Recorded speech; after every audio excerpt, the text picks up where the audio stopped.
Bonjour à tous. Nous vous souhaitons d'abord une bonne année. Nous sommes Guylaine et Marie, formatrices en discipline positive pour les parents et personnes ressources dans la classe et les établissements scolaires. Donc aujourd'hui, nous vous parlerons de la punition et leurs alternatives. La punition, qu'est-ce que c'est, ses conséquences, ce qu'elle engendre donc chez l'enfant et de toutes les alternatives parce que effectivement en discipline positive on s'aperçoit à force de la pratiquer qu'il n'est pas nécessaire de passer par la punition pour pouvoir avoir la coopération de l'enfant. On va tout d'abord vous faire une petite présentation de la discipline positive parce que je pense que tout le monde qui va nous voir ne connaît pas forcément. Donc la discipline positive, l'origine, c'est deux psychiatres autrichiens, Alfred Adler, qui est né en 1870 et mort en 1937, qui est père de la psychologie individuelle. C'est-à-dire qu'il va prendre en compte l'être humain dans sa personne en global. Il va prendre son cœur, son corps et son esprit quand il va avoir à interréagir ou à étudier des comportements. Il a écrit de nombreux livres qui sont un peu lourds à lire parce que c'est de la psychiatrie. Il a rencontré donc Rudolf Dreckurs, un confrère, pareil, psychiatre autrichien, qui est né en 1897 et mort en 1972 et qui a dit attends, t'es gentil mon coco, mais ils sont imbuvables tes livres. Donc on va les retransposer en un peu plus buvables. Et du coup, il a repris les écrits d'Adler et il les a transposés à peu près en langage courant qu'on puisse, adaptable à tout le monde. Donc n'hésitez pas, ce sont des ouvrages Alfred Adler et Rudolf Dreckurs très, très intéressants.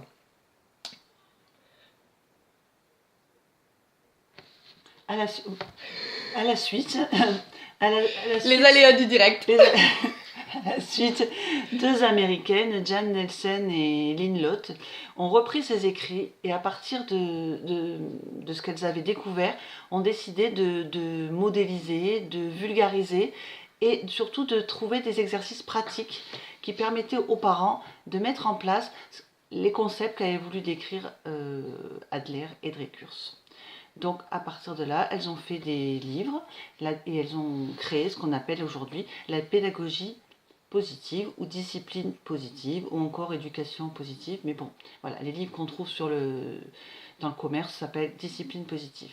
La discipline positive, qu'est-ce que c'est? C'est un équilibre entre la fermeté et la bienveillance et c'est surtout basé sur l'encouragement parce qu'un enfant encouragé aura envie d'avancer, de faire plus, de se comporter mieux et d'évoluer de manière agréable dans son environnement et surtout de devenir un adulte responsable, autonome, capable de vivre avec les siens.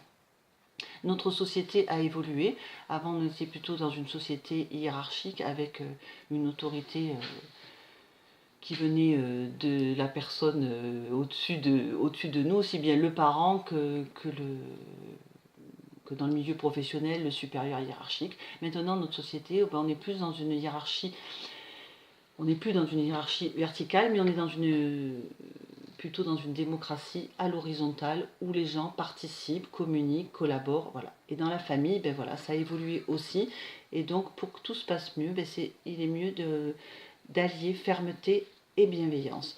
Et je reprendrai une métaphore qu'a fait une de nos confrères, collègues, qui dit que on ne peut pas faire une mayonnaise dans une assiette plate. Parce que on aura beau battre les œufs, la mayonnaise elle ne prendra pas. Alors que dans un bol, la mayonnaise elle aura tendance à prendre. Donc la bienveillance c'est peut-être l'assiette plate et la fermeté c'est peut-être le bol. Et ainsi, on arrivera à mieux éduquer nos enfants et en faire des adultes responsables. Et surtout grâce à l'encouragement. Parce que l'encouragement, ça favorise, ça motive surtout les enfants à faire mieux et à se comporter mieux. Voilà. Le comportement inapproprié. Voilà. Les comportements inappropriés. Alors, qu'est-ce que c'est qu'un comportement inapproprié? Un comportement inapproprié, c'est avant tout une réaction instinctive que va avoir l'enfant dans une situation. Donc cette réaction instinctive, elle n'est pas tout le temps appropriée, c'est pour ça qu'elle ne convient pas aux parents. Elle correspond aussi peut-être à un manque de compétence de l'enfant, donc il va faire n'importe quoi alors qu'on attend autre chose. C'est peut-être aussi parce qu'il se sent incapable, donc il va se comporter d'une façon qui ne convient pas. Et c'est surtout un manque de connaissance ou de conscience de ce qui est attendu. Et principalement, c'est un décalage entre le développement de l'enfant et le souhait que l'adulte attend de son enfant. Voilà. Donc, face à ces comportements inappropriés, la réaction aussi instinctive des parents va souvent être la punition. Donc au niveau de la punition, qu'est-ce qui va se passer? Le parent, il va le plus souvent infliger des menaces, des cris, des fessées, des paroles blessantes, humiliantes, des interdictions d'activité. Puisque tu me fais pas ça, tu n'iras pas chez ton copain, tu n'iras pas faire du foot, voilà. Et il va ensuite avoir tendance à dire, voilà, il va falloir que tu rachètes ton comportement, donc pour, entre guillemets, t'excuser, racheter ton comportement, si tu te comportes mieux la prochaine fois, tu auras un bon point, tu auras de l'argent de poche, tu auras des friandises, tu auras le droit d'aller chez ton copain. Et là, il faut faire attention parce qu'on va dévier dans le chantage affectif. Donc l'enfant aura subi déjà une punition avec une humiliation, et en plus, on va aller déborder sur du chantage affectif pour tenter de faire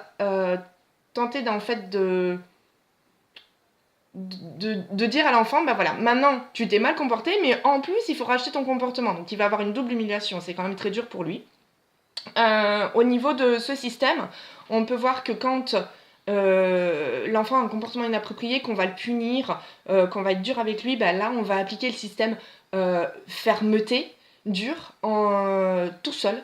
Et quand on va avoir tendance, entre guillemets, à lui demander, vas-y, gagne ton bon point, allez, rachète-toi, je suis...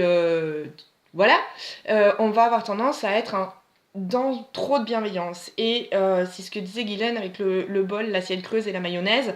Là, on n'a ni d'assiette creuse ni de bol, on bat notre mayonnaise et finalement, on n'a pas d'équilibre, bienveillance et fermeté. Et c'est ce manque d'équilibre-là qui qui va avoir des conséquences sur le développement de la santé mentale de l'enfant au niveau de son cerveau et qui va éventuellement plus tard faire un adulte en manque d'estime de soi, en manque de confiance en soi, en manque d'initiative, en manque d'autonomie et du coup qui veut... ça va pas être nous ce qu'on veut donner en valeur à nos enfants et du coup ça va avoir la punition et la récompense va avoir cet effet contraire. Donc la discipline positive, c'est ni punition ni récompense, c'est vraiment bienveillance et fermeté alliées en même temps.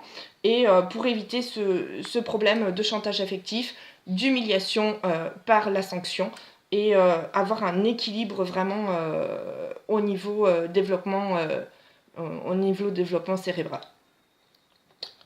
Voilà, donc comme vient de le dire Marie-Gabrielle, la punition c'est quelque chose qui est vécu comme une humiliation et qui est violent. Donc l'enfant face à la punition va avoir des réactions, c'est-à-dire il va souvent être dans un état de revanche, c'est-à-dire on m'a puni, voilà, moi j'ai envie de me venger, de faire autre chose, la prochaine fois je referai une punition ou je vais une bêtise ou je vais en faire une autre. Il va aussi avoir un sentiment de retrait.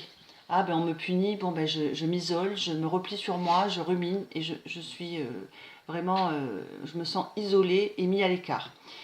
Il aura aussi un sentiment de rébellion, c'est-à-dire qu'il va remettre tout en cause et il va se dire, de toute façon, si je fais ça, c'est mal pris, donc de toute façon, autant que je fasse ce que j'ai envie de faire et je suis rebelle sur tout ce qu'on me propose et j'en fais qu'à ma tête.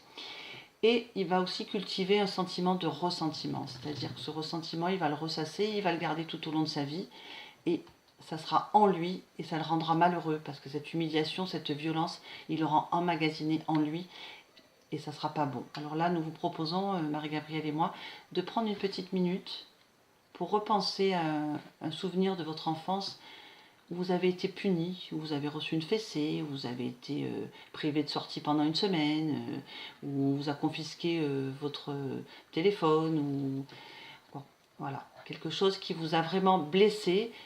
Voilà. Et Comment pas- vous l'avez vécu? Et voilà, essayez d'y repenser pendant une petite minute. Donc, ce que vous avez ressenti, ce que vous avez pensé finalement de vous et de votre parent qui vous punissait, et de la réaction que tout ça a engendré, donc ce que vous avez décidé de faire. Voilà, donc on vous laisse 1 à 2 minutes pour essayer de faire remonter tout ça et de réfléchir à ce que vous avez ressenti, pensé de vous et du parent, et décider de faire.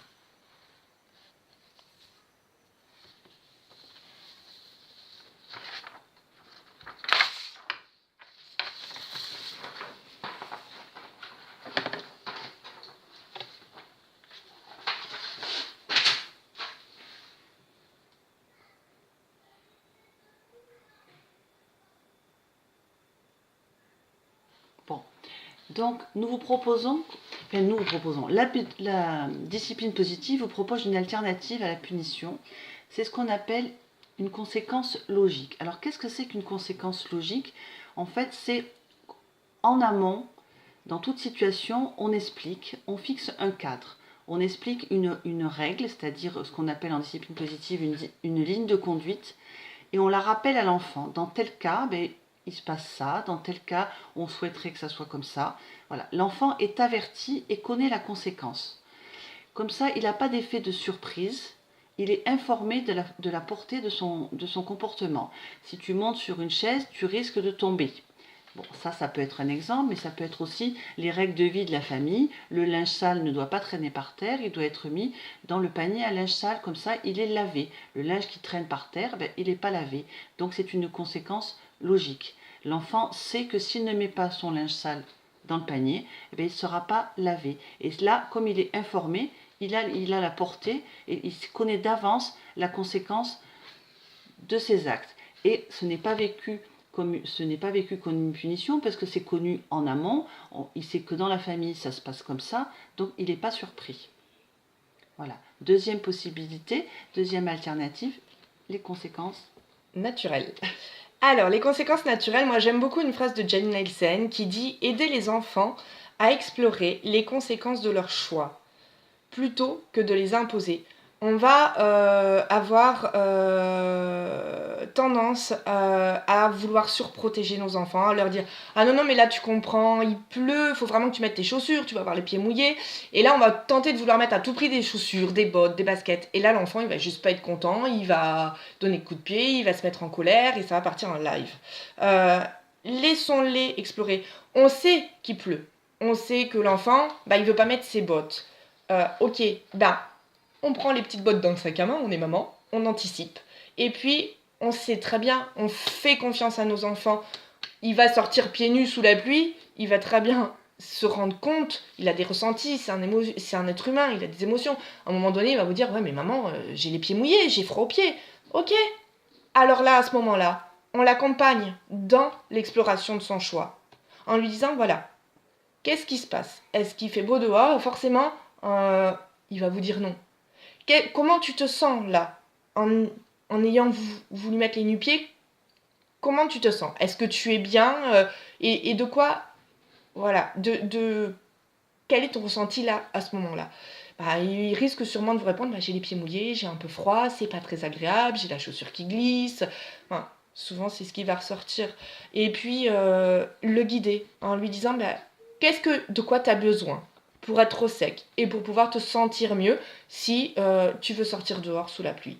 Et je pense qu'instantanément, il va vous répondre des chaussures fermées. Et à ce moment-là, vous aurez les bottes et vous pourrez l'accompagner en lui disant voilà, j'ai pu penser à tes bottes, je te propose de les mettre. Ça va être pareil pour le linge.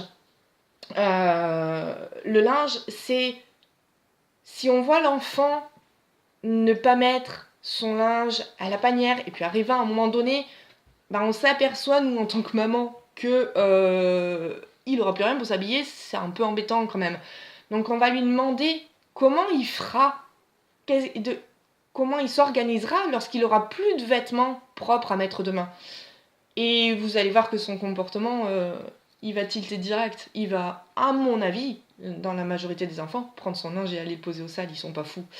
Là où les conséquences naturelles, on va éviter de s'y référer, c'est lorsqu'il va y avoir un danger vital pour la sécurité de l'enfant, une mise en danger pour la sécurité de la vie de l'enfant. Là, on va intervenir, on ne va pas évidemment laisser l'enfant aller traverser une route où il y a une voiture, aller mettre les doigts dans une prise de courant, aller sauter au bord d'un précipice. Oh tiens, c'est vide, je vais aller voir ce que... Non, là on va intervenir. Quand il y a une mise en danger de l'enfant, on intervient. On revient sur le sujet après pour réexpliquer pourquoi on est intervenu de cette façon-là, de façon à pouvoir expliquer à l'enfant que voilà, là on a eu peur pour lui, que c'était un danger, parce que les enfants comprennent très bien, il faut leur expliquer. Et du coup, il y aura une bonne prise de conscience de l'enfant, un bon accompagnement. Et ça, c'est très important dans les conséquences naturelles. C'est laisser les conséquences naturelles agir quand il n'y a aucune mise en danger vital de l'enfant. Il y a ensuite une troisième alternative qui est la recherche de solutions, qui est celle que prônent Jane Nelsen, Lynn Lott, et dont Alfred Adler et Rudolf Dreger sont également parlé, et qui est vraiment l'alternative qui est à faire en priorité. Donc je vais laisser Guylaine vous en parler. Sur la recherche de solutions ? Oui. Alors, les recherches de solutions, on essaye de trouver une solution déjà qui soit en rapport avec l'événement qui s'est passé. C'est-à-dire qu'il ne faut pas donner une solution qui est complètement décorrélée, déconnectée de ce qui vient de se passer. Il faut vraiment qu'elle soit en lien avec ce qui vient de se passer. Mais il faut qu'elle soit cherchée aussi ensemble, avec l'enfant. Qu'elle soit reliée, respectueuse, qu'elle soit respectueuse pour l'enfant, respectueuse pour l'adulte, et qu'elle soit réalisable. Alors on peut faire un inventaire de toutes sortes de solutions, même des solutions farfelues, c'est pas grave, on les cite, il faut qu'elles sortent aussi ces solutions farfelues, mais après on les étudie et on choisit celle qui est le plus réalisable, celle qui est viable, celle qui est facile à mettre en place au sein de la famille. Et il faut vraiment qu'elle soit aidante, parce que dans discipline positive, il y a pédagogie aussi, donc il faut qu'elle soit aidante et qu'elle apprenne quelque chose à l'enfant. Donc même si l'enfant se trompe, et ce qui est très important en discipline positive, c'est que les erreurs, on dit toujours que les erreurs sont de formidables opportunités d'apprentissage. Elles font grandir. C'est à partir de ces erreurs qu'on ajuste ses comportements, qu'on les modifie, qu'on les améliore, et ainsi elles sont indispensables au développement de l'enfant.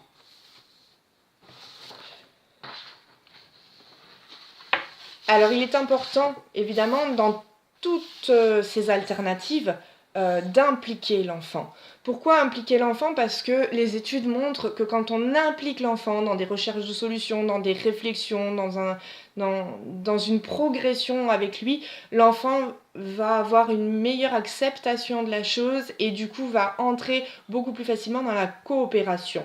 Donc maintenant on va faire un petit récapitulatif des alternatives à la punition dont on vous a parlé. Il faut d'abord décider de ce que on va faire, nous, parents, adultes, que ce soit enseignants ou dans la famille. Et pas de ce que on va faire à notre enfant, de ce qu'on veut que notre enfant fasse. C'est vraiment décider de ce que nous, on veut faire. Ça, c'est très très important. Rappelons que le comportement inapproprié, il peut y avoir un décalage par rapport à ce qu'on demande à l'enfant, entre ce qu'on veut qu'il fasse et ce qu'il est capable de faire par rapport à son développement. Donc décider de ce que nous on va faire. Nos actions des fois sont plus importantes que les mots qu'on peut dire. Donc on est modèle en discipline positive, on est le modèle, le guide, l'accompagnateur, on est là pour l'aider à grandir. Donc si on veut l'aider à grandir en bienveillance, en autonomie, de façon à pouvoir s'auto-évaluer, ayons cette attitude-là et l'enfant, vous verrez, il l'aura. Ensuite, on va également poser une limite et suivre des engagements.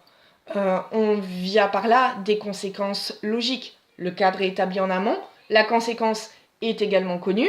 L'enfant, il a son cadre, il connaît sa conséquence. On suit les engagements qu'on a faits si le comportement inapproprié n'est pas là. Et là, pardon, désolé, décidément. On va parler en message jeu avec nos ressentis, communiquer en CNV. Là, tu vois, moi, je suis fatiguée. J'avais beaucoup de travail ce soir à la maison et le linge, il n'a pas été mis au sale. Moi, ça va me donner du travail en plus. Et là, j'ai besoin que tu m'aides. Voilà. Parler vraiment de son ressenti à nous, de notre propre ressenti, de nos émotions. Il ne faut pas négliger nos besoins non plus. C'est-à-dire que à des moments, on est adulte, oui, ok, on est parent, ok, on accepte les émotions de nos enfants, ok, mais nous aussi, on a le droit d'être en colère, on a le droit d'être fatigué, on a le droit d'être triste, on a le droit de péter un plomb, on a le droit d'être frustré. On est humain. Il faut aussi leur faire confiance, les laisser être eux-mêmes, parce que ça va les aider à explorer leurs choix, et en les accompagnant en toute sécurité. Il faut aussi dire et réaliser qu'on ne peut pas forcer un enfant. Par contre, on peut l'aider. Et ça, on peut lui dire, je ne peux pas te forcer, mais je peux t'aider. Je peux t'accompagner dans ton apprentissage. Et puis passer un accord. Ok. Alors ça, on le fait souvent avec des enfants plus grands, des ados. Ok, tu veux faire ça? Très bien. Moi, j'ai besoin de ça. On passe un accord. Dès que tu m'as aidé pour cette tâche, pas de souci. Tu peux aller chez ton copain. Voilà. Je finirai avec une phrase que j'aime énormément beaucoup du Dr MJ Note, que j'aime beaucoup et que je dis très souvent moi, à mes enfants, et qui comprennent très très bien, c'est que les émotions sont toutes légitimes. On a le droit d'avoir toutes les émotions. Voilà, elles sont là, elles sont naturelles, elles sont légitimes, elles sont instinctives, et elles nous font vivre, elles nous font être vraies, et ça c'est essentiel. Par contre, tous les comportements ne sont pas acceptables. On n'a pas le droit de manquer de respect verbalement, on n'a pas le droit de manquer de respect physiquement, on n'a pas le droit d'être violent, ni verbalement ni physiquement. Voilà, ça c'est vraiment très important, je pense, à leur spécifier. On vous remercie vraiment beaucoup pour nous suivre. Voilà, n'hésitez pas à revenir vers nous si besoin via MP, on reste disponible pour des questions. Bonne journée! Bonne journée, au revoir.